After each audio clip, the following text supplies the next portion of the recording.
Good morning, good afternoon, good evening, everyone who is here with us today. I know everybody, because of time differences, we are all, some are here, some are not here, but we'll really like to have the nice panel, beautiful women here, uh, professional ladies who are looking out for us in the field of autism to introduce themselves.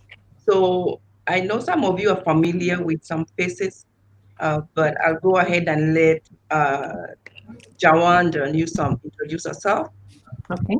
Hi, my name is Jawanda. I'm in San Antonio, Texas. I am a BCBA, Certified Behavior Analyst. I have been one, I really don't even know the years, but I've been certified altogether as a BCABA and a BCBA for about 18 years now. And I run a therapy practice called ABA and Behavioral Services, and we service anywhere from a year and a half to 2 year olds, all the way to adults 99 years old. We have a state contract where we work with adults in nursing facilities. So we work the whole gamut. So that's me. Thank you, Jawanda. So, Miriam. Hello, everyone. My name is Miriam. I'm a psychologist from Morocco, and I'm happy to be here today with you in this webinar.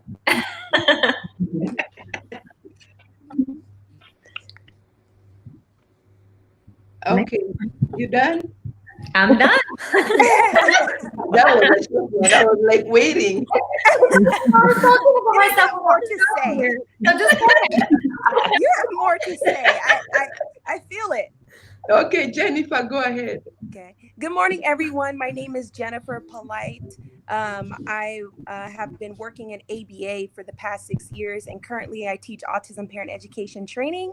And I'm also the founder and executive director of Autism Social Communities, a 501c3 nonprofit located in the San Francisco Bay Area. And so that's a little bit about me. Currently, I'm on the road to getting my BCBA, and I'm excited about it. So, yay! Yeah. All right. Thanks, Jennifer. Christina. Hi, so I'm Christina Spiel. I work at Autism Compassion Africa in Cape Coast, Ghana. I'm studying to become a BCABA, done with coursework, so waiting to take the exam, fingers crossed. We have a center in Cape Coast that works with kids between the ages of 3 years to as old as 21. So I've been with them for almost 3 years now. Oh, nice. Thank you, Christina. Really cool. Is that Whitney's organization? Nice to meet you. Yes, that's Whitney's organization. Okay. All right. Am I slacking in any way? Ashley, go ahead. Hi, everybody. My name is Ashley Knuckle. I'm a board certified behavior analyst, and I currently live and work in Nairobi, Kenya. I'm kind of a lifelong student. I'm a PhD student at the Chicago School of Professional Psychology, and my research interests are primarily focused around international dissemination and culturally adapted interventions and training. So I'm really excited to be part of this webinar today and discuss the impact of culture on behavioral strategies with you all. Thanks. Thank you, guys. Thank you for this panel. So I'll go ahead and kill time and ask the questions. So I'll go to Jawanda. Okay. How can people confuse autism with other related disorders, and what are the typical signs to look for? I would like to say yes, of course. Some disabilities that I think are easily confused are just learning disabilities. That's one. Two would be, I don't know how people feel about this in this forum, but sensory processing disorder, it does not have its it's not its own disorder as of right now, but there is a community that's pushing for it, and they want to say that it's separate from autism. So I would like to say yes. And for the DSM criteria for autism is what? Repetitive behaviors. I don't know another disorder. If someone can tell me. ADHD. Jennifer and can go ahead. and social pragmatic communication disorders. But Those they are- don't display the repetitive behaviors, do they? Oh, right, correct, Right. correct. So those are the things that I would look out for to distinguish between autism and those other disorders. You know, and what is the other one? Social communication. You have to have a lack of social communication for autism. And so I think still with that ADHD and stuff, you will still have those components. So that would be what will differentiate autism from those other disabilities. And that's what I would look out for the most. Anyone else? Can I jump in on that? Jennifer, can you go ahead? Yes. Yeah, I knew that when you had sent that question, it was kind of loaded, and I wanted to Yes. prepare my answer ahead of time. So I just kind of, restate some of the things that I had wrote down, and so again, Jay, I agree with you. Yes, autism is a spectrum disorder. That can be accompanied or masked by other disorders such as ADHD, speech language impairment disorders, and also social pragmatic communication disorders, which is SCD, and intellectual disabilities, just to name a few, which can also lead to that misdiagnosis of autism spectrum disorder. Yeah. And I was also saying that this is also because, again, autism is a spectrum comprised of multiple characteristics, and some identifiable characteristics include, like you were saying, Jay, restrictive, repetitive patterns of behavior, interests, or activities. I always say lining up toys is a classic characteristic of that. Language delay, which is common among diagnosed children, with about 75% of cases showing some type of language delay, according to the American Speech Language Hearing Association. And lastly, I want to say, and challenges in social communication, to name a few. And other characteristics are lack of eye contact, pointing, joint attention, no response to name, and lack of consistent response to name. So just to answer that question, because I knew it was loaded, so I wanted to make sure you came equipped. Right. So for parents and folks to really, Yeah, If you want to break down joint attention really good. I know you mentioned joint attention, but I think that's a key one. Does anybody have a great explanation that parents will understand what joint attention is? No? Anyone want to go? Anyone? Miriam? You could take it, Jay, if you have one. I don't have a good explanation. It's so difficult for me to explain even with my therapist, but I always think of it as like a triangle. Correct. And so you need two things in an object or a situation, right? Correct. So the child should be able to direct their attention from whatever object or situation back to you, and then back to that object or situation. Correct. So yeah, that was perfectly explained. Yeah. Okay. Yeah. Miriam, you have something to add on to that? Yeah, as a psychologist, I will just say that for me and professionals in the field, see that they know that autism is not a single disorder, but a spectrum of society of a closely related disorder with shared core of symptoms. So, but every individual on the autism spectrum has problems to some degree with social interaction, empathy, communication, and flexible behavior too. But the level of disability and the combination of symptoms, it changes and it varies from person to person. In fact, for example, two kids with the same diagnosis may look very different when it comes to their behavior and ability. So, and there's a lot there's, I can say 6 to 7 disorder a part of or closely related to autism. And I can say Williams syndrome, tardive dyskinesia, Rett syndrome, and Angelman syndrome, Prader-Willi syndrome. So all of these, they have kind of medical comorbiditis and common points and commonly seen with autism. And this is what we found in Africa, a lot of misdiagnosis in autism. So I like that you brought that up, Miriam, because here, like where I'm located, I don't know if any of you guys are located in the States. Oh, Jay, you are, right? Okay. Yeah. And so Miriam, I like that you brought up that point, because here in the States, what we see, again, accompanied or masked is intellectual disability, ADHD. Oftentimes for Black children, they're more times likely to receive an ADHD diagnosis first, or something like that, or adjustment behavior disorder, things like that, instead of autism first. Yeah. And so I'm happy that, you mentioned, because when you were mentioning that, I was like, wait, where are you located? Because none of that here sounds familiar in the States. You're saying Williams disorder and those other disorders. I was like, none of that sounds, familiar, accompanied with autism more so than the ones I mentioned first. Right. And in areas like Africa, Ghana, especially, most people confuse autism with every other special disease, special disorder. So most people come to our center with different, like a wide spectrum of disorders, and they think it's autism. So as long as they feel that their child is not acting in a way that they feel they should act, they feel it's autism. So once they get autism, they put every other special case into that bracket and present it as autism. So yeah, it is. That's how it is in Kenya as well. I think there are definitely limited amount of practitioners, or actually doctors, who are available to provide the diagnosis. And so sometimes folks may seek out other kind of under the table ways for getting the diagnosis, which may not be completely accurate. Oh, that's here in the United States, because we know in the United States, how do we get ABA treatment paid for? You have to have an autism diagnosis. Correct. There are people who are getting this label where their children really do not.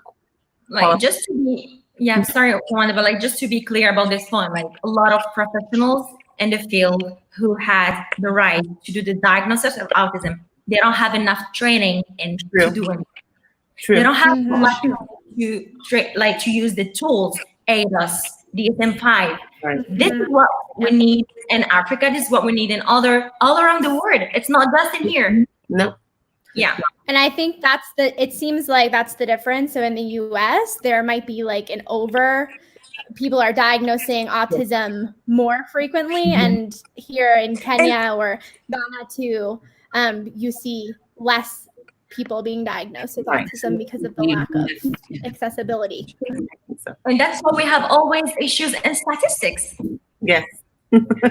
Yes. And I kind of also wanted to say a point to just contribute to the overall conversation as well. And the diagnosis, what I've heard, and I'm familiar with some kids, if they have social pragmatic communication disorder, and other challenges that kind of exemplify autism, they won't get the diagnosis because their disorder more so falls on the social pragmatic communication. Are you guys familiar with that? Jay, you might be familiar with that. So parents really push for, the diagnosis, so that ABA, and so it's a tough one. It's a tough one. Sorry, go ahead. I think it's a tough one. But if anyone in that Facebook community, it's BCBAs and autistic towards ABA reform. Is anyone in that community? No, I'm not. No. It's a very tough community to be in. Just be prepared if you decide to join. Okay? Very tough. They attack ABA, they attack behavior analysts like crazy. But if you listen to them, they have some great points. And one of the main points they always try to push is that what we consider autism is not autism. They want us to stop considering everything autism. So if there's a child with self-injurious behavior, if there's a child with physical aggression and stuff, they want us to look further and not contribute that to autism. I think another thing is with the social, pragmatic communication disorders, I think is from what I've experienced with some kiddos is, speech here in America is limited. Yes. It might be 30 minutes, 45 minutes a week. So then that's why parents do push for, more services to get that autism diagnosis so that they can be supported through ABA. And it's the therapy system, it can get frustrating at times. you know, so. All right. That was an interesting topic. It was like all of you just went in on it. Ruth, that's a topic that you can pick. Yeah, I'm We like, could go on and on. I'm just like not calling, I'm just listening. I'm like, everybody knows what they're talking. It's like, yeah, it's really good. So I'm gonna go to the second question. Improving communications. How do you go about it at the therapy setup? Or how can caregivers apply it at the home setting? And what strategies have you implemented and worked for you as a professional? And what did you change and why? I'll go to Ashley. Okay, so the first step in ABA when you're looking at improving communication is to do an assessment, so a functional communication assessment like BB Map or even ABLES to see the baseline level. So where are the children at? And it can be kind of complicated to explain using all of our ABA technology terms. But basically, we have a bunch of different kinds of functional communication that we can use, modalities like the picture exchange communication system. Sometimes we incorporate sign language, but we're usually also trying to increase vocal speech. So in terms of, those are the strategies that I have experience with implementing in homes, at least. And in terms of incorporating caregivers into the programming, it's really important for parents and caregivers to always be involved throughout the assessment and implementation process to make sure that they're able to effectively implement the programs as well, because us as practitioners, we're not always there. And so it's important for the parents to be able to continue the therapy when the RBT or the behavior analyst leaves. Okay. Does anyone else have anything they want to add to that? Yeah. In terms of communication, here we talk about how we even go about running programs or training kids according to what they understand. So, for example, although our organization is predominantly English speaking and all, we try as much as possible to speak with the kids or convert their programs into languages that they understand. So you find us using SD's Infanti or English or Chi or anything that they understand. And including the parents, we also have to talk to them in as much as we're trying to be technical about our work. We try to speak to them in a language that they understand. So as much as like refraining from mentalistic language, we also speak to them in a way that they'll get the rationale behind what we're doing, how we're training, so that when they're duplicating these at home, it will be easier. It won't be like, oh, so the behavior analyst says we should do it this way, so there's no other way I can do it. Otherwise, if we like go on and force our ways on the parents without considering how they understand it and how they're going to implement it, it will be quite difficult for them to even implement it in the absence of a behavior technician or behavior analyst. Right. Thank you. Go ahead, Jennifer. I'll go after Jennifer. Jennifer? Oh, I go ahead. Okay. Ashley, you were saying, you kind of mentioned a good point that I really like. You were talking about PECs, and then what was the other one you were saying? So sometimes we incorporate like manual sign language or Yes, vocal speech is pretty much Correct. Everyone's trying to focus on that. Yeah. And I thought that this was a semi-loaded question, not as much as number one.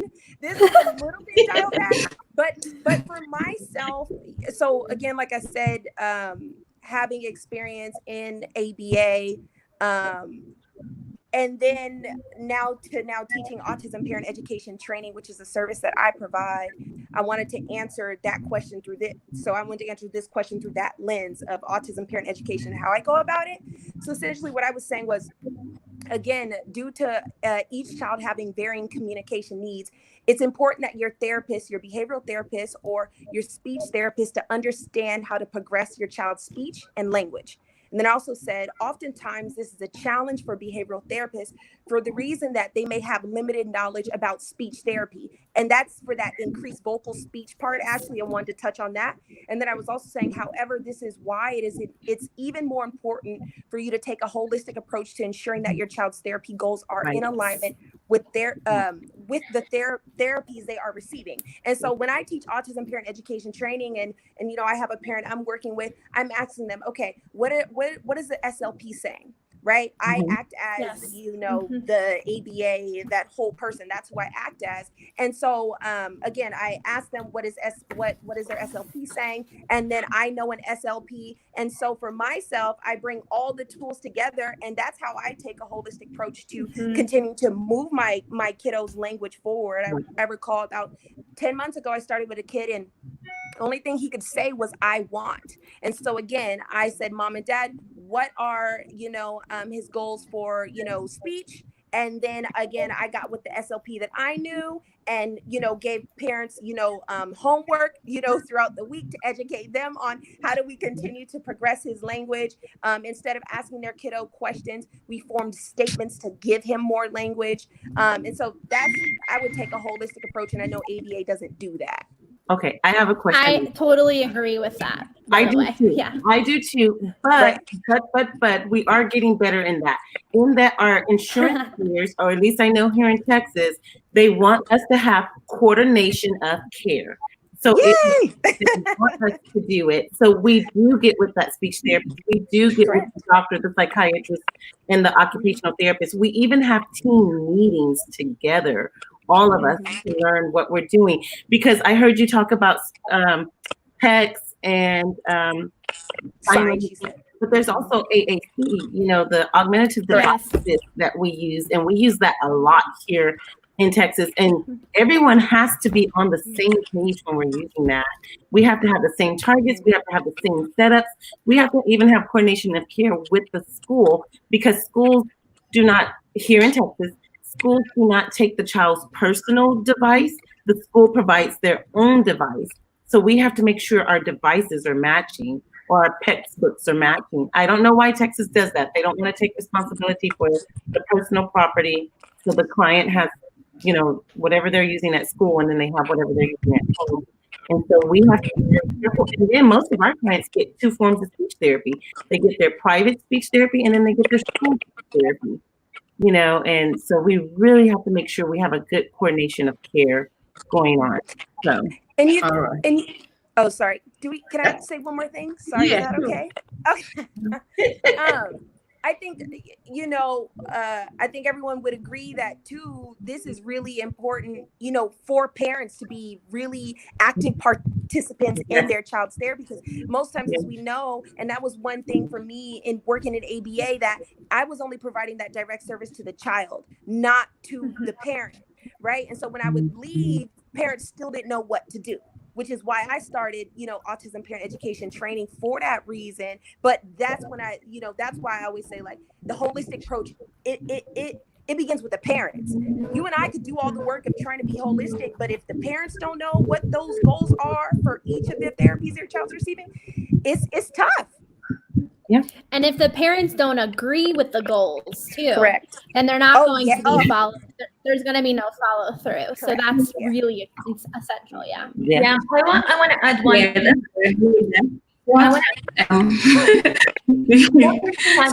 So for example, so that we get the parents on board, we try and conduct monthly parent trainings, so that they get to know the rationale behind the programs, what their input is, how they're going to conduct it, etc., etc. So we always want to rope in the parents and have their views and have their participation at every point. That's very key, especially at our centers.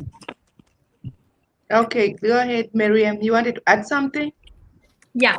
So I just want to combine between the first question and the second question too. So, because when we say, like, let's say we have a family and they just have their child just diagnosed with autism. So the first thing that this family should do and think about it, and this is an advice, is to be trained and how to teach their child how to deal with, how to improve their communication and how to cooperate with professionals in the field to improve any skills and any needed skills for that child. So improving communication, one of the most important things in the early age, in the early intervention of every child. And one of the most important too is the cooperation with professionals and the multidisciplinary also approaches. What I said about that is the ABA with SLPs who have a training in how to use ABA to strategies in their therapy and their interventions too. So this is one of the most important thing for families.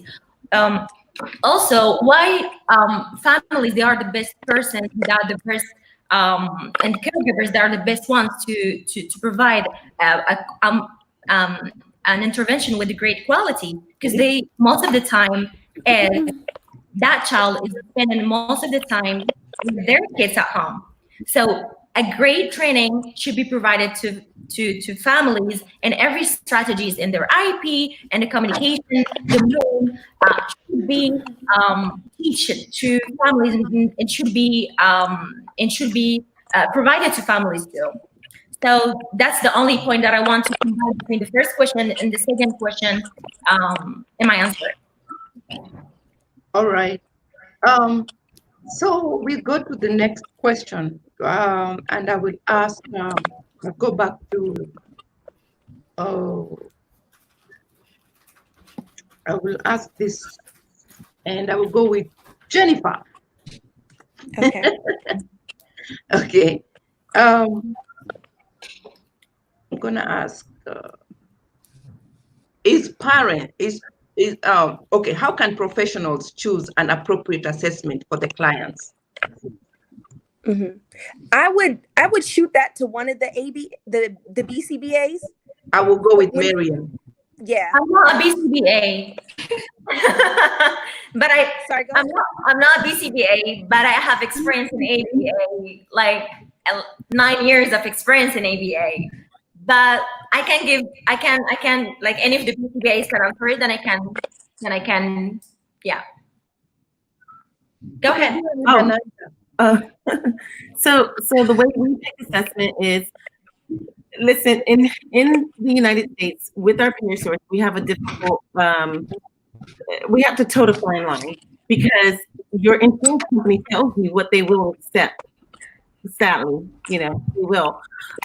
But of course, we would like all of our assessment to be very individualized. Sometimes I feel like we don't even need a hardcore curriculum. Like it's your occupation, it's your all of that. You can, if you're a good analyst, you can pick your own goals, right? Through just watching the client, interviewing parents, seeing what's most important, making up those goals and treatment plans. But because we have payer sources that we must answer to, we usually take standardized forms like the BMAP, the ABLES, the APLES, the BILIN, and the SRS.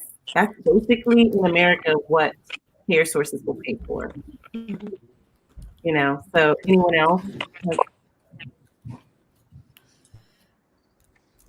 Sorry.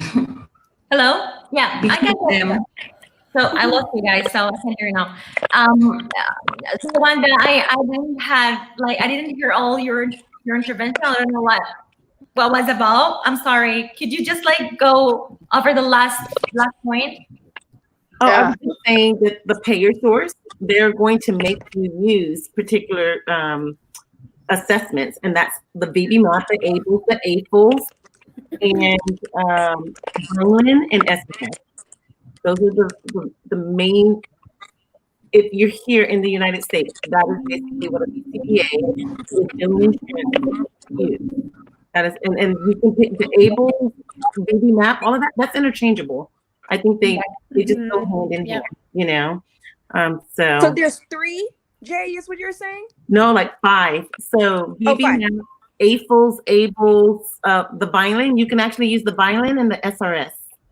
Okay, I'm familiar only with the BBMAP and the BILIN. Yeah, those are in the also PEAK. Yeah. Yeah, there is no PEAK is not being paid for, Ashley. Not in Florida. My clinic was using Peak Yeah. for our insurance cases. Nice. Yeah, we haven't, but I've done peak training and everything, but we haven't. And then I sneak in other things like Interesting. skills checklists, peers, and skills screening. I'll sneak in. And also the ESDM for early intervention Oh, too. yes, that one as well. Right. Yeah. So for me, like I will be saying that most, like what I see, like with my experience, most, and this is wrong for me actually, like most of professionals, they do assessments using what they are used to. So, but assessments should be used according to what the child needs. For example, we can't hear you, Joanda. You're muted. Yes. So I was saying that like most of like professionals, they are using assessment that they are like they used to use. But like what we need is like most of the kids need they have like specific assessments that they need. For example, at 2 years old girl, for example, that has been diagnosed with autism. I believe that PSDM is the most effective to use. Someone who has, because we have like functional and developmental assessments. We have to respect the level, we have to respect the skills, we have to respect the age too.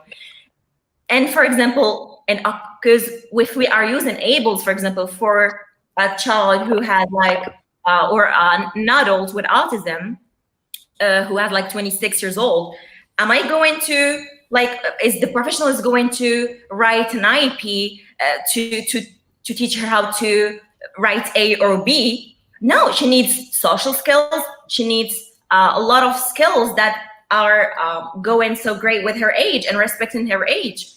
Yeah, so that's what I wanted just to add to Joanda, because she said everything. Yes. So we have to come together, and I don't want to say fight our payer sources, but we have to make sure that some BCBAs get hired onto these insurance panels so they can help direct what's going to be appropriate for us. Because like you said, I work with adults as well. I'm not going to pull out a VB map. Exactly. I'm not going to do that. So yes. Okay. Yeah. All right. I don't know. There's so much static noises in the back. So I was like, if you are not using your phone, earphones or something, you can mute your mic so maybe we can see where the problem is. All right. Wow. This is a really hard topic. I'm like just listening.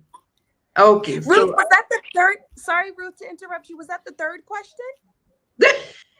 I was just being random. She's not going in. Okay. I'm not following. No, Thinking. I'm not following. She's keeping us on our toes. Yes, I'm just asking I was questions. like, that wasn't on there. Guys, I will be like, is there any questions? Okay, so I'm going to ask this one. What can we do to ensure ABA therapy and interventions are culturally responsive? I'll go to Ashley. So there's definitely a lot more research needed to develop an evidence base for the application of ABA interventions in non-Western communities, such as those across Africa and like in Kenya, where I'm living and working. So it's important for practitioners to constantly be collecting data on social validity and cultural adequacy of their intervention procedures. And this needs to be happening consistently through assessment, through implementation, making sure you're constantly getting feedback by the stakeholders who are the experts on their own culture and their own values, right? So this could include distributing the social validity questionnaires to parents and incorporating this feedback into your plans to ensure your procedures and trainings are responsive to the culture.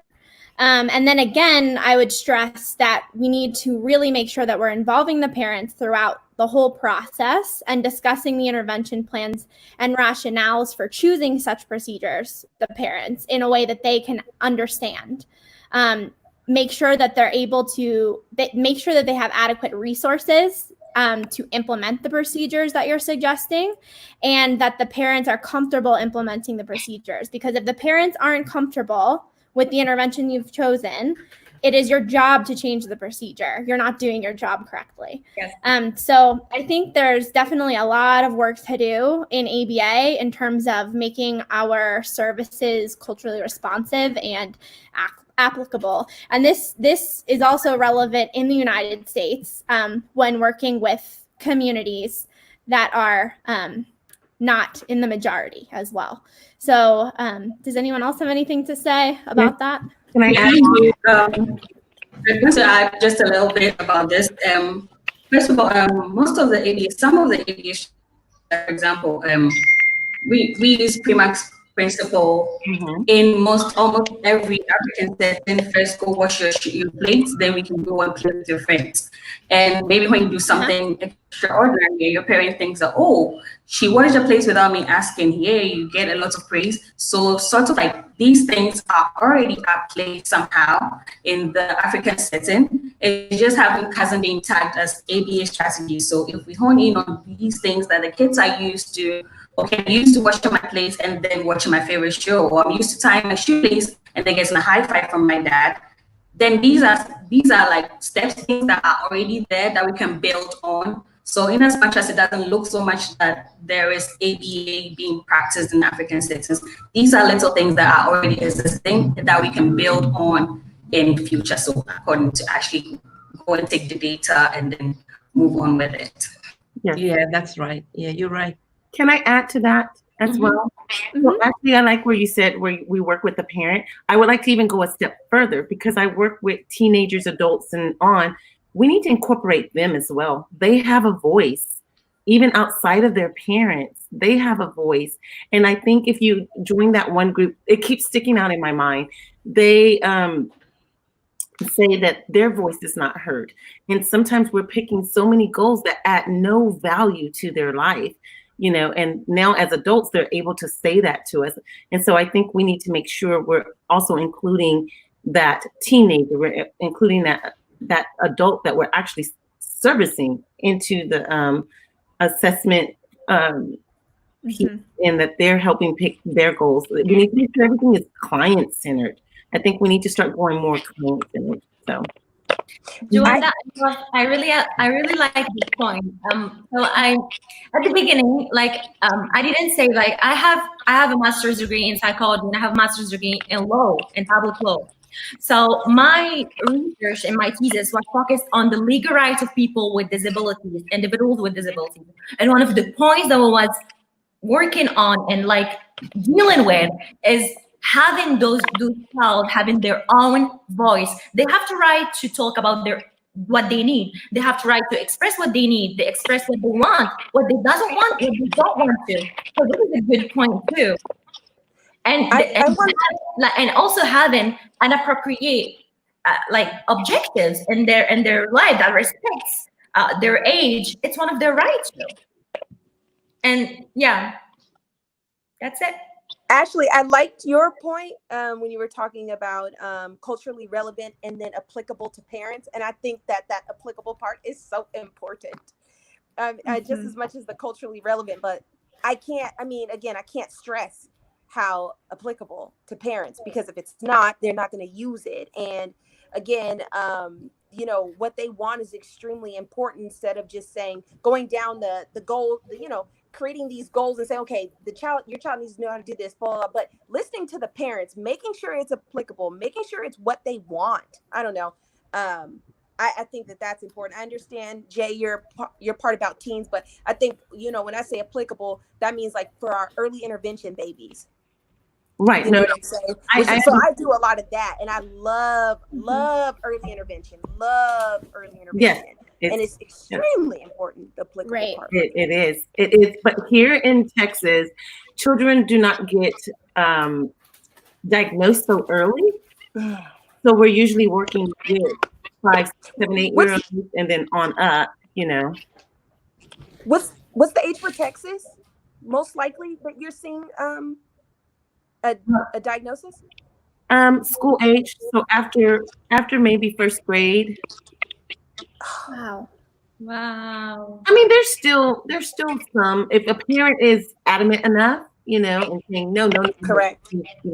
Correct. But- Correct. Oh but man, that's an advocacy question We- there. We don't even have those data for Kenya to know what the average rate or the average age is for the diagnosis. But recently, I have been receiving a lot of referrals for early intervention babies, like 2 and under, which is amazing. And And Jay, like you said, if parents are advocating, and pushing and continuously doing it, they'll get it. I recall having a couple of actually early intervention babies that I've worked with who were like 4 and under. I would say between ages 2 to 4. It's really because their parents were extremely observant and really pushed. But what are you saying by early intervention babies? Because when we say early intervention babies, they do get services, but it's not ABA or anything. I would say when I say early intervention, I would say like really young, like 2, 3, 4. I'm not going to say 7. I'm saying like really, really young. But are they getting usually 5 and under? Yeah. Are they getting the autism diagnosis and getting ABA services? Yes. Here in California, yes. Okay. I think it's more of those liberal states. I mean, not to bring politics into this.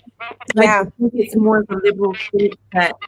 It's just some, like in the Bay Area, I've heard some clients of, a client being 2, and then they only receive ABA for about 9 months until they're 3, and then they have to go through a whole new process.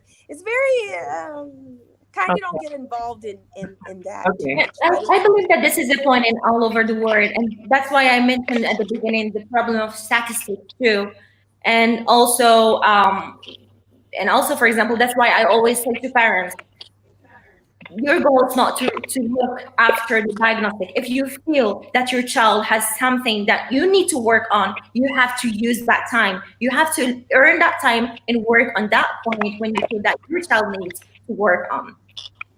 Okay.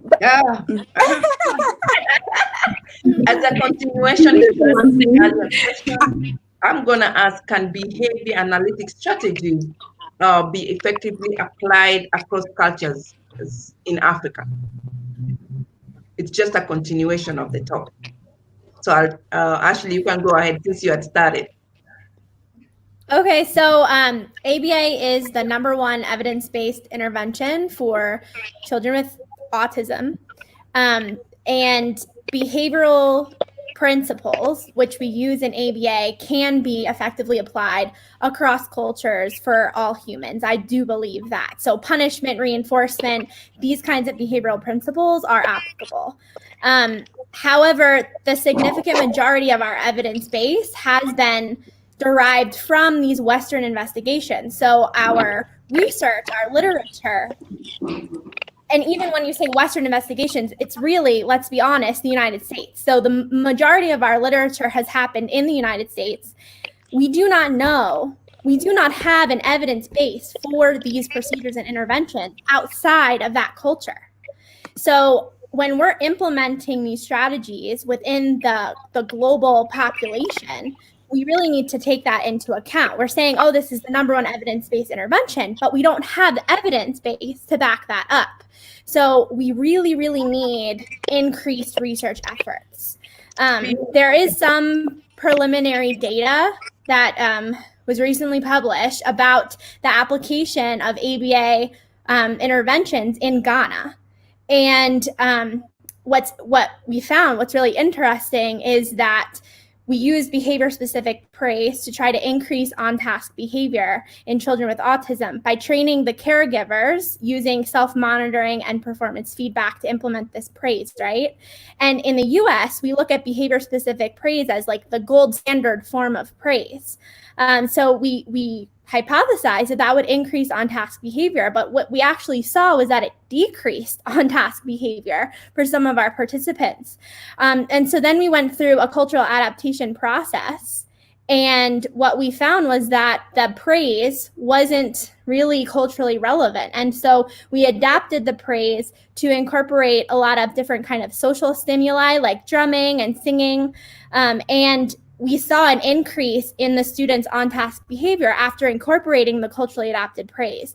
And so this kind of just shows that it's a very simple behavior analytic procedure, but it kind of provides a rationale for why we need to develop a more critical lens when we're applying other behavior analytic strategies abroad. Spio, That's my 2 cents. Spio. Yeah,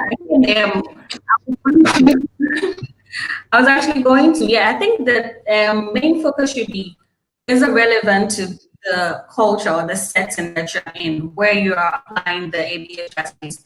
How are you going to sort of make it fit into the setting where you are? So as Ashley mentioned, in Ghana, praise is not so much as appreciated or as seen as a reward, as much as maybe a high five, an edible, or getting to spend time talking with someone that you really like, a teacher, a friend that you really like. So here we do mostly like edibles, playing on the swing, stuff like that. And that's something that the kids really cherish. And so those are the things that we adapt to as much. In as much as praise and natural reinforcers should be incorporated, we start from the level where we're given what the child wants or they need at that moment, from that level to a point where we can fade that out and introduce more natural reinforcers. So as she mentioned, it's true. In different settings, we definitely use the ABA strategies, but in different ways that fit the particular setting at that time. All right. So anybody want to add to that? Miriam? I don't want to add, but I just want to let you guys know that, or ladies know that I only have 5% battery left and I can't find my charger. And we open at 9, so I might have to go in a few minutes. So. Okay, so I'll ask the last one of the questions, and it is, how can professionals choose an appropriate assessment for their clients? And what are the best structured strategies in teaching individuals with ASD? Miriam, can you go with that? You're muted. Oh, I say that I think that we answered that questions, but like I just want to add, sorry, Ruth, I just want to add one point about the cultural part, which is like, I know that Ashley, she's the right person, and she's so amazing in this in her researchers in the field of how cultures think and how we have to respect other cultures to have a great implementation and interventions of ABA strategies. I believe that all individuals are part of at least one culture. So these cultures, contingencies shape behavior, and behavior that may or may not be acceptable or familiar to that professional, for example, that came from another culture or another country. So I believe that to better serve individuals, assessments and intervention, these assessments and these interventions should be selected with a consideration of cultural factors, including cultural preference and norms. For example, I was working in Abu Dhabi, in UAE, in Emirates, in Dubai, in Abu Dhabi, and I was working in France and was working in USA. And I'm from Morocco, I'm from North Africa. So I have experience in how we really have to respect others' cultures before having any judgment, before deciding, and before giving any instructions or before any minimum intervention. We really have to take in consideration the other and the client's family or that children's family culture. So I will give you, for example, like consider an example of a professional who provided in-home and community services to the family of a child with severe autism, for example. And the family to home church is very important, attended a weekly 3-hour church service. So that professional who did not attend church and was not a religious person failed to inquire in details about the family's and child's experience at church. Why? Just because that professional, like, and also the family specifically asked the professional to teach the child the necessary skills to practice in the church service. So the professional still did not assign a high priority to teaching the child the skills needed to successful church attendance. So that professional's choices demonstrated a lack of understanding of the client's values, characteristic, preferences, and also circumstance in French, so circumstances. So in contrast, a culturally aware behavior analysis and professionals and any other professionals that will work with that child may be aware that the selection of target behaviors is an expression, expression of values, and that parental expectation of children are likely controlled by cultural contingencies. So that's why we always have to take care and pay our attentions to the cultural part and our interventions, all our like in all other cultures. Wow. I have another. Okay. Yeah. Oh, sorry, Christina. I just also like to say that, like, me as a white person, as a white BCBA working in Kenya, I am never going to fully understand the culture here, no matter how long I live here, no matter how hard I try. Even if I can speak the local languages, I will never fully understand the culture.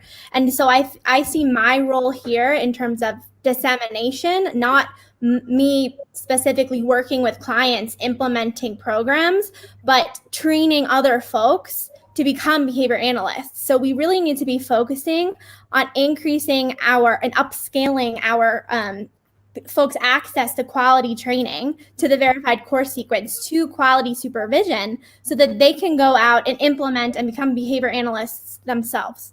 And so I would just like to add that point. Thank you. Christina? Yeah, and I think that's what happened. With what Ashley's saying, I think that's what happened here in Ghana.